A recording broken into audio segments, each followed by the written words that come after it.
Hello बच्चों, चलिए प्रश्न को देखते हैं। प्रश्न है परिवर्तन निष्पादित कीजिए बेंजीन से एम ब्रोमो फिनोल। तो देखिए बच्चों, यहाँ पर बात करें प्रश्न की मुख्य अवधारणा। तो बच्चों यहाँ पर समझे कि हमारे पास में बेंजीन से एम ब्रोमो फिनोल बनाने के लिए जिन अभिकर्मकों का हम प्रयोग करेंगे वो यहाँ पर देखिए, पहला तो होगा HNO3। यहाँ पर HNO3 से और साथ में H2SO4। ये बच्चों यहाँ पर इलेक्ट्रॉन स्नेही प्रतिस्थापन अभिक्रिया देते हैं। इलेक्ट्रॉन इलेक्ट्रॉन स्नेही इलेक्ट्रॉन स्नेही प्रतिस्थापन प्रतिस्थापन अभिक्रिया। दूसरा बच्चों यहाँ पर जो अभिक्रमक हम प्रयोग करेंगे ये यहाँ पर होगा Br2, और यहाँ पर ये Fe Br3। और बच्चों ये भी यहाँ पर इलेक्ट्रॉन स्नेही प्रतिस्थापन अभिक्रिया होगी।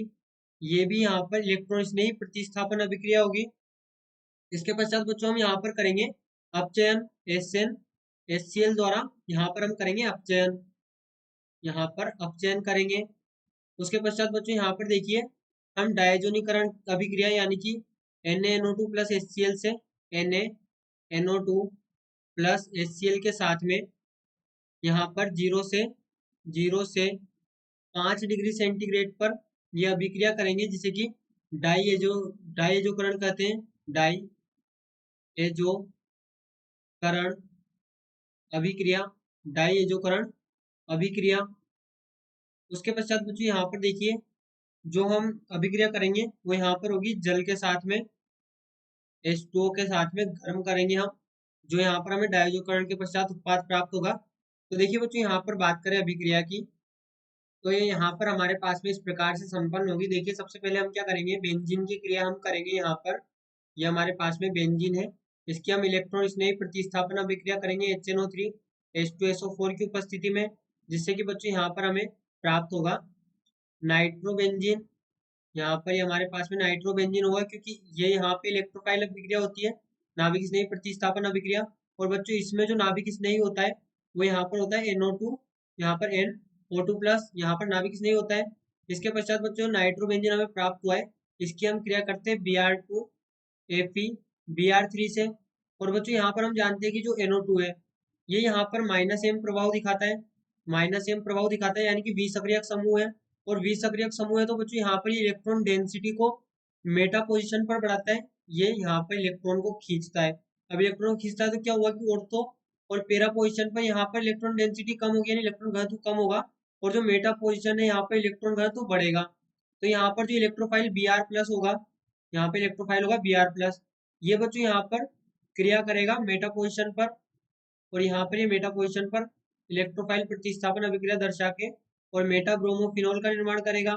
इसके पश्चात बच्चों यहाँ पर क्या होगा, हम इसका करेंगे अपचयन, यहाँ पर इसका करेंगे अपचयन।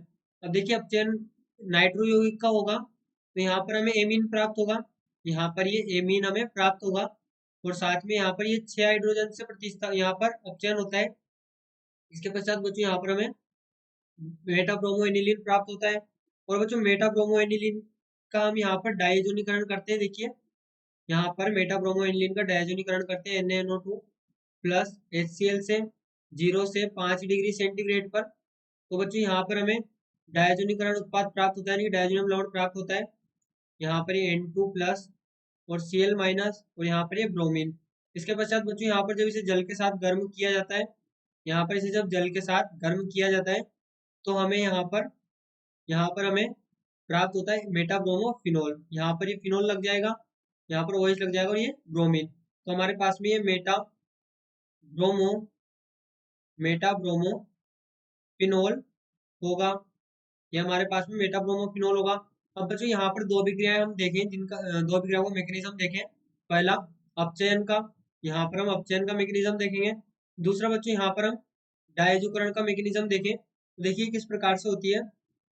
यहाँ पर हमारे पास में जो अपचयन है नाइट्रो यौगिक का, ये NO2, इसमें बच्चों यहाँ पर क्या होता है कि पहले तो SnHCl से क्रिया की जाती है। यहाँ पर SnHCl के साथ में इसका अपचयन किया जाता है, SnHCl। तो हमें यहाँ पर एमीन प्राप्त होती है, यहाँ पर हमें एमीन प्राप्त होती है। अब बच्चों यहाँ पर क्या होता है कि इसका जब अपचयन किया जाता है तो पहले तो 2 हाइड्रोजन यहाँ पर यूज होती है, 2 हाइड्रोजन, और ये यहाँ से करती है जल का निष्कासन। जल का निष्कासन, और हमें यहाँ पर प्राप्त होता है नाइट्रोसोबेंजीन जो कि N डबल बॉन्ड O होगा। इसके पश्चात बच्चों यहाँ पर फिर से 2 हाइड्रोजन की क्रिया होगी और यहाँ पर हमें प्राप्त होगा यहाँ पर N फिनाइल, यहाँ पर फेनिल, यहाँ पर फेनिल, यहाँ पर फेनिल हाइड्रोक्सिलेमिन प्राप्त होता है NHOH, ये फेनिल हाइड्रोक्सिलेमिन है। फिर बच्चों यहाँ पर इसका फिर से अपचयन किया जाता है 2 हाइड्रोजन के द्वारा, 2 हाइड्रोजन द्वारा यहाँ से इसका फिर से अपचयन करेंगे तो यहाँ पर फिर से जल का एक मॉलिक्यूल निकलेगा और हमें यहाँ पर एनिलीन प्राप्त हो जाएगा। यहाँ पर हमें एनिलीन प्राप्त हो जाएगा। इस प्रकार से यहाँ पर ये 2 हाइड्रोजन द्वारा क्रिया, जिससे कि यहाँ पर H2O बाहर निकलता है। अब बच्चों इसके पश्चात क्या होगा, इसके पश्चात आगे बात करें, हम दूसरा मैकेनिज्म देखेंगे डायजोनीकरण का। और डायजोनीकरण हम करते हैं यहाँ पर NaC एनिलीन का। तो देखिए यहाँ पर एनिलीन का डायजोनीकरण की क्रिया के लिए यहाँ पर हम प्रयोग करते हैं NaNO2 प्लस HCl, जो कि 0 से 5 डिग्री सेंटीग्रेड पर संपन्न होता है। तो बच्चों यहाँ पर जो NaNO2 प्लस HCl होता है, NaNO2 प्लस HCl, ये बच्चों आपस में क्रिया करके यहाँ पर निर्माण करते हैं HNO2 प्लस NaCl का, HNO2 प्लस NaCl का। और बच्चों यहाँ पर NaNO2 प्लस HCl जब क्रिया करता है तो यहाँ पर डायजोनियम लवण बनाता है, यहाँ पर डायजोनियम लवण बनाता है। अब यहाँ पर देखिए हमारे पास में यहाँ मेटा स्थिति पर ब्रोमीन भी है, तो हम इसे इस प्रकार से भी लिखेंगे। अब बच्चों क्या होता है, या फिर हम इसे अगर सामान्य रूप से देखें तो सामान्य रूप से हम इसे इस प्रकार से भी लिख सकते हैं।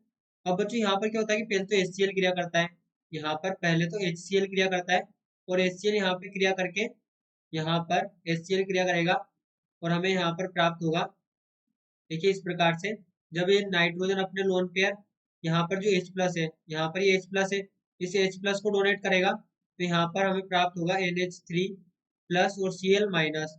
और बच्चों इसकी क्रिया यहाँ पर जब HNO2 के द्वारा होगी, यहाँ पर इसकी क्रिया HNO2 से होगी, यहाँ पर जल के 2 अणुओं का निष्कासन होगा और हमें यहाँ पर डायजोनियम लवण प्राप्त होगा, डाइएजोनियम लवण, डाइएजोनियम लवण हमें प्राप्त होगा। अब बच्चों देखिए प्रश्न में हमें यहाँ पर मेटाब्रोमो डायजोनियम लवण दिया गया है, तो यहाँ पर हम मेटाब्रोमो भी लगा सकते हैं, तो इसे इस प्रकार से भी हम लिख सकते हैं। अभिक्रिया ये भी यहाँ पर सही होगी। तो देखिए यहाँ पर हमने दोनों की अभिक्रिया देखी, दोनों का मैकेनिज्म देखा, अपचयन का और डायजोकरण का। यहाँ पर जो इलेक्ट्रॉन स्नेही प्रतिस्थापन अभिक्रिया होती है, ये बेंजीन पर NO2 समूह का प्रतिस्थापन, यहाँ पर हाइड्रोजन H प्लस यानी कि H प्लस को निष्कासित करके यहाँ पे NO2 प्लस को लगाती है, तो यहाँ पे इलेक्ट्रॉन स्नेही प्रतिस्थापन अभिक्रिया। इसका अर्थ हुआ कि इलेक्ट्रॉन स्नेही का प्रतिस्थापन होता है इलेक्ट्रॉन स्नेही द्वारा। इसी प्रकार से Br2Fe, यहाँ पर Br2 और FeBr3 की क्रिया होती है, यानी कि Br2 क्रिया करता है और यहाँ पर ये मेटा स्थिति पर लग जाता है। क्यों, ये भी हमने समझ लिया कि यहाँ पर जो NO2 है विसक्रियक समूह है और यहाँ पर अंत में हमें मेटाब्रोमोफिनोल प्राप्त हो जाता है, जो कि हमारी अभिक्रिया का मुख्य उत्पाद है। आशा करते हैं आपको प्रश्न समझ आया होगा। धन्यवाद।